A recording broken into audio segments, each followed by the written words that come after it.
Di penghujung tahun 2023, muncul kabar Presiden Amerika Serikat atau AS Joe Biden akan dimakzulkan. Pemimpin negeri Paman Sam ke-46 ini terancam diberhentikan dari kursi orang nomor 1 di AS. Kabar ini pun menjadi salah satu berita terpopuler CNBC Indonesia pada 2023. Rencana ini mencuat ketika Ketua DPR AS Mike Johnson memberi isyarat bahwa Partai Republik hampir mengadakan pemungutan suara resmi untuk meluncurkan penyelidikan pemakzulan terhadap Biden.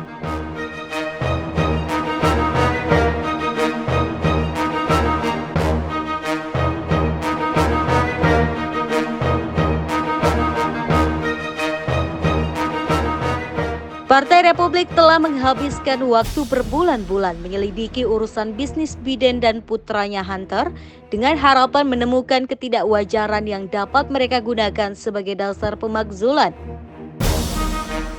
Seluruh anggota DPR belum melakukan pemungutan suara secara resmi mengesahkan penyelidikan pemakzulan karena beberapa anggota Partai Republik telah secara terbuka menyatakan keraguan mengenai apakah terdapat cukup bukti untuk membenarkan tindakan tersebut.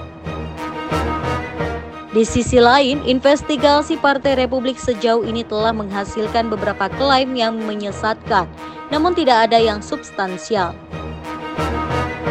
Pada sidang September, beberapa saksi ahli yang dipanggil oleh Partai Republik mengatakan mereka tidak yakin akan adanya cukup bukti untuk membenarkan pemakzulan. Hunter Biden juga menawarkan kesaksian publik di hadapan komite yang menyelidiki urusan bisnisnya. Gedung Putih telah menolak upaya Partai Republik untuk memaksanya menyerahkan informasi dengan mengutip pendapat tahun 2020 dari Kantor Penasehat Hukum Departemen Kehakiman yang menyebutkan perlunya pemungutan suara penuh di DPR sebelum komite DPR dapat memaksa pembuatan dokumen atau wawancara. Pada saat yang sama, para pemimpin Muslim Amerika di beberapa negara bagian penting menentang upaya Presiden Joe Biden untuk terpilih kembali karena dukungannya yang teguh terhadap perang Israel di Gaza. Kampanye #Abandon Biden dimulai ketika warga Muslim Amerika di Minnesota menuntut Biden menyerukan gencatan senjata pada tanggal 31 Oktober dan telah menyebar ke Michigan, Arizona, Wisconsin, Pennsylvania, dan Florida. Penentangan dari populasi Muslim dan Arab Amerika yang cukup besar dapat menimbulkan tantangan terhadap prospek elektoral college presiden pada pemilu mendatang. Presiden dan wakil presiden AS dipilih oleh sekelompok elektor yang sebagian besar dipilih oleh partai politik di negara bagian tersebut. Adapun para pejabat AS dan Israel telah menolak tekanan untuk menghentikan pertempuran secara permanen, dan wakil presiden AS Kamala Harris juga menegaskan pernyataan Biden bahwa Israel memiliki hak untuk membela diri. Namun akhirnya Biden kini resmi akan dimakzulkan. Penyelidikan untuk pemakzulan Biden disetujui DPR AS pada 13 Desember.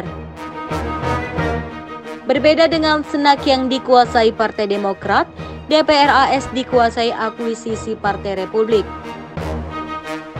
Resolusi itu lolos dengan suara 221 berbanding 212. Pemungutan suara tersebut dilakukan atas dugaan Presiden mendapat keuntungan finansial dari urusan bisnis keluarga. Hal ini terkait bisnis sang anak Hunter Biden. Hunter kini menghadapi 2 dakwaan federal atas tuduhan senjata dan pajak. Hunter menyatakan penyesalan atas tindakannya di masa lalu sambil mengecam kebohongan Partai Republik tentang keluarganya. Hasil pemungutan suara juga dilakukan beberapa jam setelah Hunter menolak panggilan pengadilan untuk memberi keterangan dalam deposisi tertutup dengan anggota DPR. Alih-alih memilih untuk menuruti DPR AS, Hunter menegaskan hanya bersedia bersaksi di depan umum yang mentah-mentah ditolak Partai Republik. Menurut Ketua Komite Pengawasan dan Komite Peradilan DPR dari Partai Republik, James Comer dari Kentucky dan James Jordan dari Ohio, pihaknya menghadapi hambatan dari Gedung Putih dan para saksi.